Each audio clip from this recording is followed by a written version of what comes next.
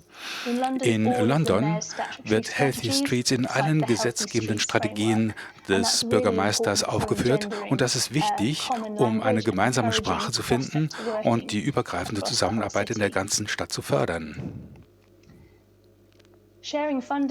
Auch das Budget, das gemeinsame Budget, ist ein Schlüssel. Wenn jede einzelne Organisation oder Abteilung ein eigenes Budget hat, dann ermutigt das die nicht zusammenzuarbeiten an der Problemlösung. In London haben wir daher etwas Besonderes gemacht. Alle Budgets wurden zu einem gemeinsamen Healthy Streets Topf zusammengefasst. Und das bedeutet, dass unterschiedliche Abteilungen zusammenarbeiten und versuchen, ihre eigenen Ziele und auch die Ziele der benachbarten Bereiche im Sinne gesünder Straßen und der Indikatoren zu erreichen. Wesentlich für den Erfolg ist die Schulung der Mitarbeiter und der Fachleute. Ein wirklich wichtiger Bestandteil von Healthy Streets, die Leute ins Boot zu bekommen,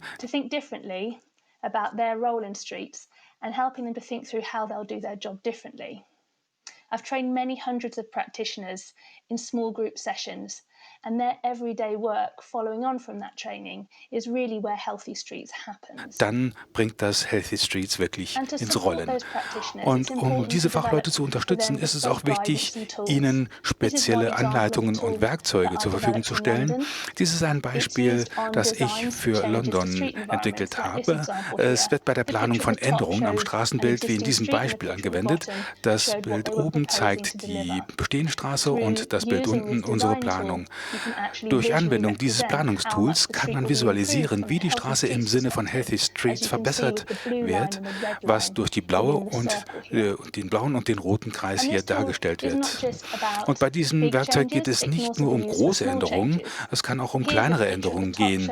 Das Bild oben hier zeigt die Kreuzung ohne ampelgeregelte Übergänge und unten die neue Lösung. Und das Ergebnis sieht man dann auf dem Diagramm rechts. Und dann schließlich können wir mit diesem Werkzeug auch vorübergehende Änderungen visualisieren, um permanente Veränderungen zu verargumentieren. In diesem Beispiel sehen Sie eine Straße, die für den autofreien Tag gesperrt wurde. Und zuletzt wollte ich noch erwähnen, dass die Veränderungen durch Healthy Streets immens sind. Es geht nicht nur um kleine Einzelprojekte, sondern um eine systematische Veränderung der menschlichen Erfahrung auf allen Straßen. Auf dieser Karte sieht man das Stadtzentrum von London.